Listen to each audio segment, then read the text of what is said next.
Assalamu alaikum. I wanted to get on to wish you all a Ramadan Mubarak.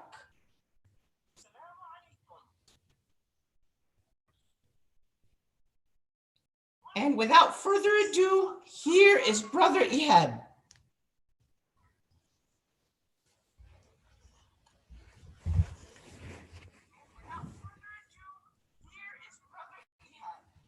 السلام عليكم ورحمة الله وبركاته. رب اشرح لي صدري ويسر لي أمري واحلل عقدة من لساني يفقهوا قولي. I promised Omar that I would use Mr. Froggy today. And so Froggy came on just to give salams today. So inshallah, we're going to start and we're going to continue with our lessons from the seerah of the Prophet sallallahu alaihi wasallam. So if you remember, we started off with talking about the revelation of the Prophet ﷺ, the first revelation. Then we spoke about the great boycott. And then we got into Ta'if. We got into some of the hard years of the Prophet ﷺ, some of the hard years of his life. Then we spoke about Isra wal Ma'raj, which was really a way for Allah subhanahu wa ta'ala to lift the spirits of the Prophet ﷺ. After that, we got into the Hijrah. So when the Prophet ﷺ and the companions, they were forced to leave Mecca and went to Medina. So soon after Hijrah, within a year, a great incident occurred. And that's what we're going to talk about today. So after about a year, and this was on the 17th day of Ramadan, which was actually yesterday. And I didn't plan it this way. It just happened to be that way. This was known as Yawm al-Furqan. This was the day of the great Battle of Badr, a very, very significant date in the seerah. I remember once we were sitting in a halaqah many years ago, and there was someone that was teaching, and he said, when was the Battle of Badr? And none of the people that were inside the halaqah knew when it was. They couldn't remember the date, or they didn't know what day it had occurred. And it was funny because, you know how sometimes in cartoons, when something is more quiet than it really needs to be, you hear a cricket in the background? Actually, at the masjid, when this halaqah was happening, there was actually a real cricket going when he was asking when was the Battle of Badr. And he waited and waited, and it was very quiet and awkward. And then he was very upset that nobody knew. He said, this is the Yawm al-Furqan, the day of al-Furqan, the day that differentiates. And so this was the day of Ramadan 17. So keep that date in your mind and remember that date. So we know that the Muslims, they had migrated and they went to Medina. Ideally, everyone would have just moved on with their lives, right? The Quraysh would get over things and just move on with their life. However, they let things brew with them, and they were still very angry, and they were thinking that the Muslims, they're going to become very powerful, and they're going to build an army, and they're going to attack us, even though the Prophet ﷺ, he never expressed any intention of doing anything like that. And about a month before the Battle of Badr, the Qibla was changed. So the Qibla was towards Bayt al-Maqdis. And we know that the Prophet ﷺ, he really wanted the Qibla to be towards Mecca, the Kaaba. And so Allah subhanahu wa ta'ala eased the heart of the Prophet ﷺ and changed the Qibla towards Mecca. And so this might be a little bit of foreshadowing, some premonition that Mecca and that the Kaaba is going to be freed from idolatry. So maybe they saw this as a threat. But so soon after this, one day, one of the leaders of Medina, Sa'd ibn Mu'adh, he was in Mecca. And so he would go sometimes, and he went to Mecca, and he was told maybe to go, because when they would go to Mecca, they would go and make tawaf around the Kaaba. Sa'd ibn Mu'adh was one of the leaders in Medina. He was a young leader. He was an up-and-coming leader. And so he had asked when he should go make tawaf around the Kaaba, and they told him, go during the middle of the day where it's very hot and sunny and not a lot of people are going to be there. However, Abu Jahl saw him. So he was there, happened to be coming back at the same time. And so he saw Sa'd ibn Mu'adh there, and he threatened him. He threatened Sa'd ibn Mu'adh. And so Sa'd, about not being able to come to the Kaaba. How dare you come here like this while you're supporting the Muslims in Medina?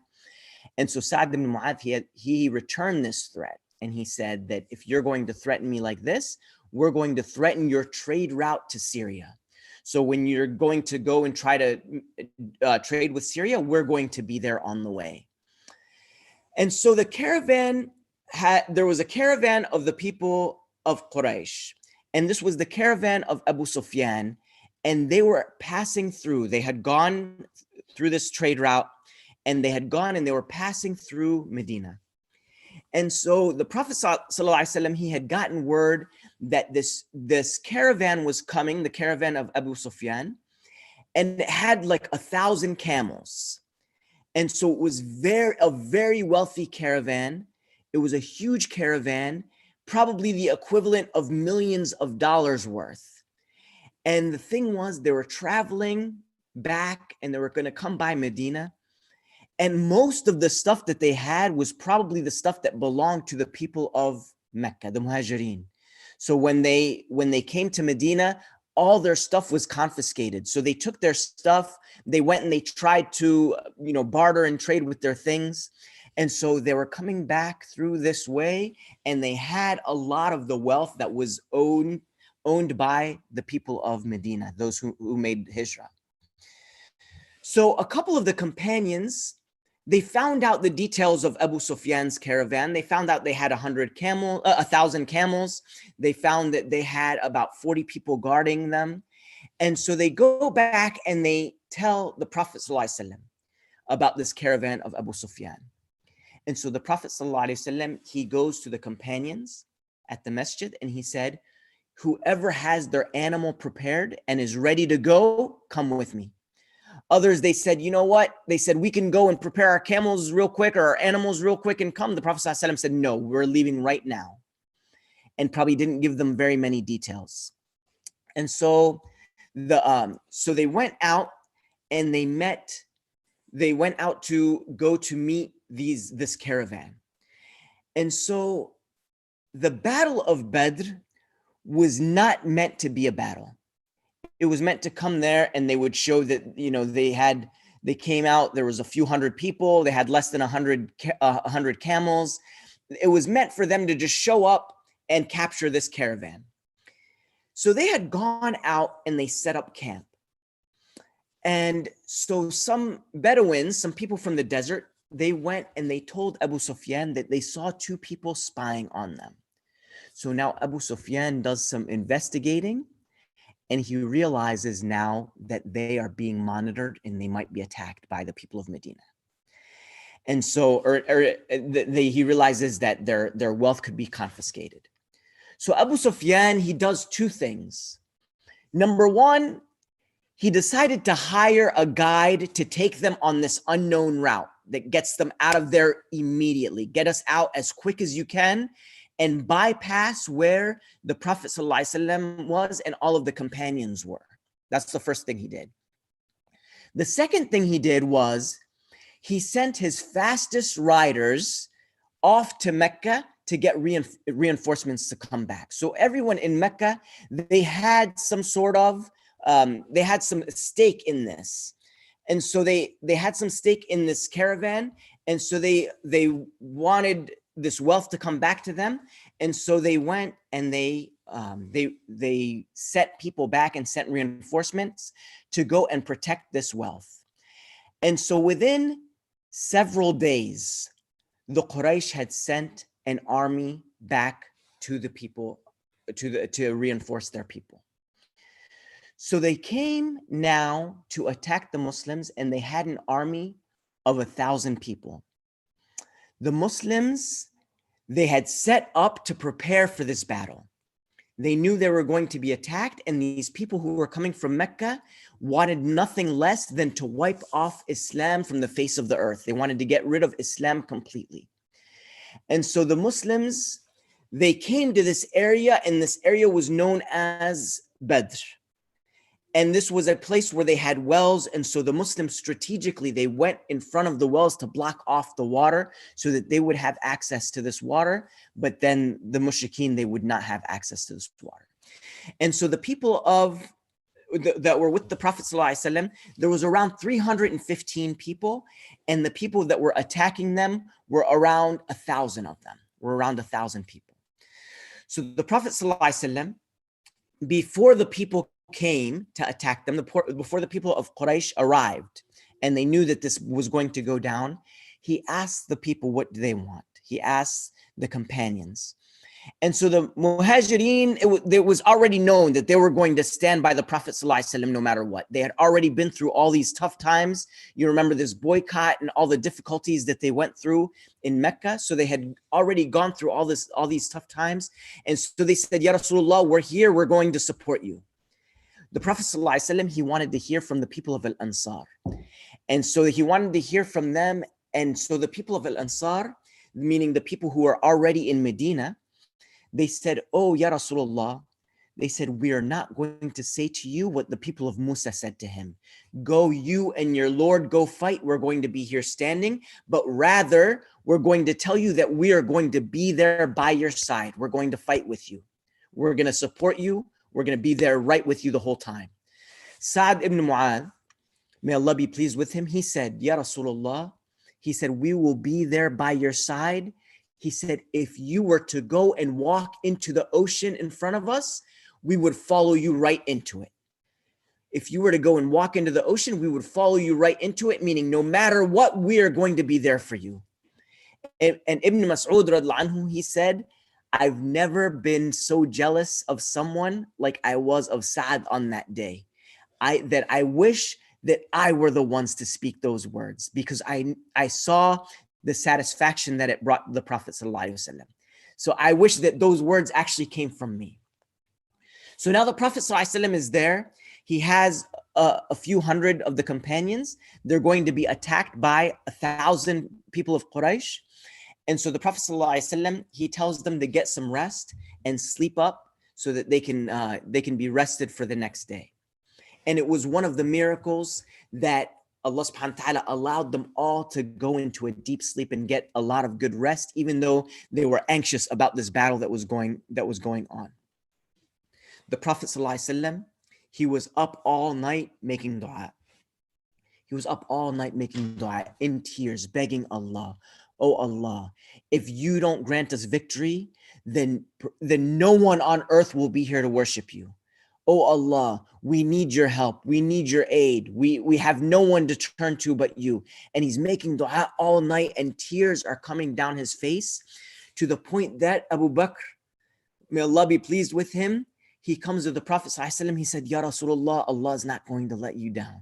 He's trying to calm down the Prophet ﷺ of all this dua. Now look at how important this day was, the day of the Battle of Badr, that if the Muslims were going to be defeated, then no one would be there on earth to worship Allah subhanahu wa ta'ala. They were going to end Islam. So the companions, they went to sleep that night. The next morning, Bilal gets up and he gives the adhan in the morning. And so they all get up that morning and they go into the battlefield.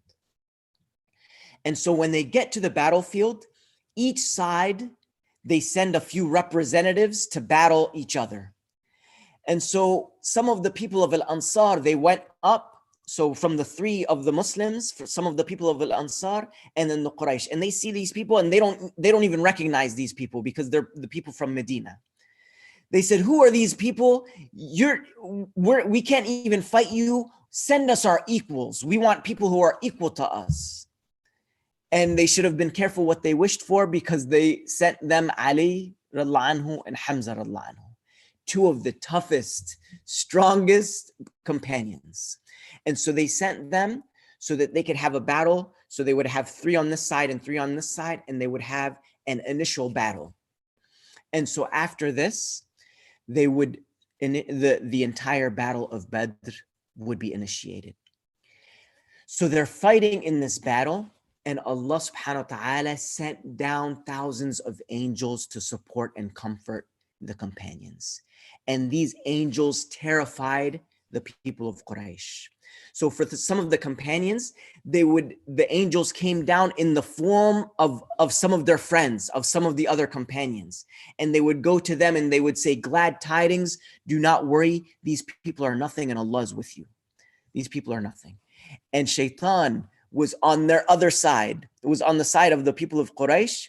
And when he saw the angels, he was so shaken. Shaitan was so shaken. And he was in the form of one of their people. And he turned on his heels and he said, indeed, I have disassociated myself from you. I'm leaving. I have nothing to do with this. And Abu Jahl said, do not let him fool you. This is a conspiracy that they've made. It's time to fight. And so they went on and they fought in this battle.